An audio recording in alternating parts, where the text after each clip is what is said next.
Hi all, welcome to Blasters arena. Kerala ബ്ലാസ്റ്റേഴ്സുമായി ബന്ധപ്പെട്ട ഒരു വീഡിയോ ഇന്നലെ നമ്മൾ ചെയ്തിരുന്നു.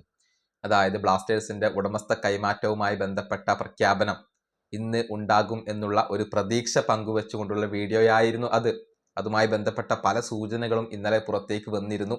സില്ലീസ് ഒരു സൂചന നൽകി, റെജിൻ ഒരു സൂചന നൽകി. അങ്ങനെ പലരും ഇന്ന് ആ ഒരു പ്രഖ്യാപനം ഉണ്ടാകും എന്നുള്ള പ്രതീക്ഷയിലായിരുന്നു. അതുകൊണ്ടാണ് നമ്മൾ ആ ഒരു വീഡിയോ ചെയ്തത്. പക്ഷേ ഇതേക്കുറിച്ച് മാർക്കസ് മെർഗുലാവോ പുതിയ ഒരു അപ്ഡേറ്റ് നൽകിയിട്ടുണ്ട്.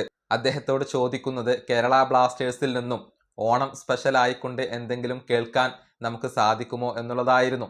അതിനുള്ള മറുപടി മാർക്കസ് മെർഗുലാവോ നൽകിയിട്ടുണ്ട്. നോ ഓണം സ്പെഷ്യൽ എന്നാണ് മാർക്കസ് മെർഗുലാവോയുടെ മറുപടി. അതായത് ഇത് വിരൽ ചൂണ്ടുന്നത് ഇന്നും ആ പ്രഖ്യാപനം ഉണ്ടായേക്കില്ല എന്നതിലേക്കാണ്. കേരള ബ്ലാസ്റ്റേഴ്സിന്റെ ആരാധകർ ഇനിയും ചിലപ്പോൾ കാത്തിരിക്കേണ്ടി വരും. കാരണം ഓണം സ്പെഷ്യൽ ആയിക്കൊണ്ട് ഒന്നും തന്നെ കേരള ബ്ലാസ്റ്റേഴ്സിൽ നിന്നും ആരാധകർക്ക് ലഭിക്കില്ല എന്നാണ് മാർക്കസ് മെർഗുലാവോ പറഞ്ഞിട്ടുള്ളത്. എന്തിനാണ് ഇത്രയധികം വൈകിപ്പിക്കുന്നത് എന്നുള്ളത് മനസ്സിലാകുന്നില്ല. കാരണം ട്രാൻസ്ഫർ ജാലകം അടക്കാൻ ഇനി വിരലിൽ എണ്ണാവുന്ന ദിവസങ്ങൾ മാത്രമാണ് അവശേഷിക്കുന്നത്. എന്ന് പ്രഖ്യാപനം നടത്തി എന്നാണ് കേരള ബ്ലാസ്റ്റേഴ്സ് ടീമിനെ ഒന്ന് സെറ്റാക്കി എടുക്കുക എന്ന കാര്യത്തിൽ ആരാധകർക്ക് വലിയ ഒരു ആശങ്ക നിലനിൽക്കുന്നുണ്ട്. ഇന്നെങ്കിലും പ്രഖ്യാപനം നടക്കും എന്നായിരുന്നു പ്രതീക്ഷകൾ. പക്ഷെ ഇന്ന് ആ പ്രഖ്യാപനം നടക്കാൻ സാധ്യതയില്ല എന്നാണ് മാർക്കസ് മെർഗുലാവോ ഇപ്പോൾ വ്യക്തമാക്കിയിട്ടുള്ളത്. ഈ വീഡിയോ അവസാനിപ്പിക്കുന്നു. അടുത്തൊരു വീണ്ടും കാണാം.